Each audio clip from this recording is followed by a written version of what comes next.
that she was not a Belgian. Her complexion, her countenance, her lineaments, her figure, were all distinct from theirs, and evidently the type of another race, of a race less gifted with fullness of flesh and plenitude of blood, less jocund, material, unthinking. When I first cast my eyes on her, she sat looking fixedly down, her chin resting on her hand, and she did not change her attitude till I commenced the lesson. None of the Belgian girls would have retained one position, and that a reflective one, for the same length of time; yet, having intimated that her appearance was peculiar, as being unlike that of her Flemish companions, I have little more to say respecting it. I can pronounce no encomiums on her beauty, for she was not beautiful, nor offer condolence on her plainness, for neither was she plain.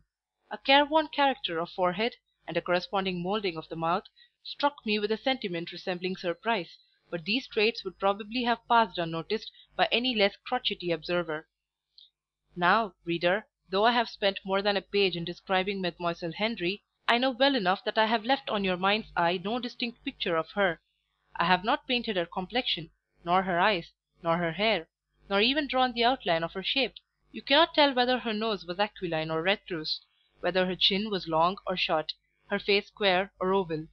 Nor could I the first day, and it is not my intention to communicate to you at once a knowledge I myself gained by little and little. I gave a short exercise, which they all wrote down. I saw the new pupil was puzzled at first with the novelty of the form and language. Once or twice she looked at me with a sort of painful solicitude, as not comprehending at all what I meant. Then she was not ready when the others were. She could not write her phrases so fast as they did. I would not help her. I went on relentless. She looked at me. Her eyes said most plainly, "I cannot follow you." I disregarded the appeal, and, carelessly leaning back in my chair, glancing from time to time with a nonchalant air out of the window, I dictated a little faster. On looking towards her again, I perceived her face clouded with embarrassment, but she was still writing on most diligently.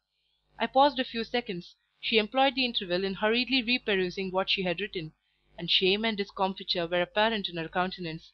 She evidently found she had made great nonsense of it. In 10 minutes more the dictation was complete, and, having allowed a brief space in which to correct it, I took their books. It was with a reluctant hand Mademoiselle Henry gave up hers, but, having once yielded it to my possession, she composed her anxious face, as if, for the present, she had resolved to dismiss regret, and had made up her mind to be thought unprecedentedly stupid. Glancing over her exercise, I found that several lines had been omitted, but what was written contained very few faults. I instantly inscribed "Born" at the bottom of the page, and returned it to her. She smiled, at first incredulously, then as if reassured, but did not lift her eyes. She could look at me, it seemed, when perplexed and bewildered, but not when gratified. I thought that scarcely fair. End of chapter 14.